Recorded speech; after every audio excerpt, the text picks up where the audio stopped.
आज हम जानेंगे दान का महत्व और उन 12 प्रमुख वस्तुओं के बारे में जिनका दान करना विशेष पुण्यदायक माना गया है। शास्त्रों में कहा गया है, गाय, जमीन, तिल, सोना, घी, कपड़े, धान्य, गुड़, चांदी, नमक, कद्दू और कन्या, इन 12 वस्तुओं का दान करना शुभ और कल्याणकारी होता है। गाय का दान हमारे समस्त पापों का नाश करता है और साथ ही ये हमारे अच्छे कर्मों को मजबूत बनाता है और हमें आध्यात्मिक लाभ देता है। भूमि के दान से परलोक में आश्रय मिलता है। तिल का दान करने से शरीर को बल और ऊर्जा मिलती है। साथ ही ये मृत्यु के डर से भी हमारी रक्षा करता है। सोने का दान हमारे भीतर तेज और जीवनी शक्ति को बढ़ाता है। घी का दान हमारे शरीर को पुष्ट और स्वस्थ बनाता है। कपड़ों का दान व्यक्ति की आयु बढ़ाने वाला माना जाता है। धान्य का दान करने से अन्न और धन दोनों की समृद्धि होती है। गुड़ का दान करने से मधुर भोजन और संतोष की प्राप्ति होती है। चांदी का दान व्यक्ति का बल और ओज बढ़ाता है। नमक का दान व्यक्ति को षड्रस भोजन की प्राप्ति कराता है, अर्थात वह भोजन जिसमें 6 प्रकार के स्वाद मीठा, खट्टा, नमकीन, कड़वा, तीखा और कसैला होते हैं। कद्दू का दान शरीर को पोषण देने वाला और स्वास्थ्य को बढ़ाने वाला माना गया है।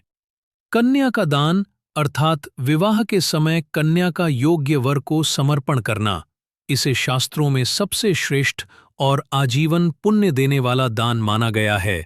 इसे कन्यादान कहा जाता है। जो वस्तुएं हमारी इंद्रियों को सुख और तृप्ति देती हैं, जैसे स्वादिष्ट भोजन, सुंदर वस्त्र, सुगंधित चीजें, आरामदायक वस्तुएं आदि, उन सभी का दान करते रहना चाहिए। यह दान न केवल हमारे शरीर और जीवन को पवित्र बनाता है, बल्कि हमारी आत्मा को ऊंचाई की ओर ले जाने में भी मदद करता है। वेद और शास्त्रों का ज्ञान यदि गुरुमुख से ग्रहण किया जाए और उसके अनुसार कर्म किए जाएं, तो निश्चित रूप से उनका फल मिलता है। इसे ही उच्च कोटि की आस्तिकता कहा गया है।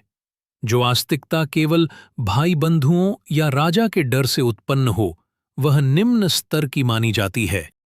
जिस मनुष्य के पास धन ना हो, वह वाणी और कर्म से पूजन कर सकता है। तीर्थयात्रा और व्रत को शारीरिक पूजन माना जाता है। तपस्या और दान मनुष्य को हमेशा करना चाहिए। देवताओं की तृप्ति के लिए जो भी कुछ श्रद्धापूर्वक दान किया जाता है, वह इस लोक और परलोक दोनों में सुखद फल प्रदान करता है। जब हम अपनी बुद्धि और श्रद्धा से यज्ञ और दान ईश्वर को समर्पित करते हैं, तो यही मार्ग हमें मोक्ष की ओर ले जाता है। दान न केवल देना है, वो आत्मा का विस्तार है, सेवा का स्वरूप है और ईश्वर के प्रति श्रद्धा का प्रतीक है। इसी भावना के साथ जीवन में दान, तप और सेवा को अपनाएं और अपने आत्मिक विकास की ओर अग्रसर हों।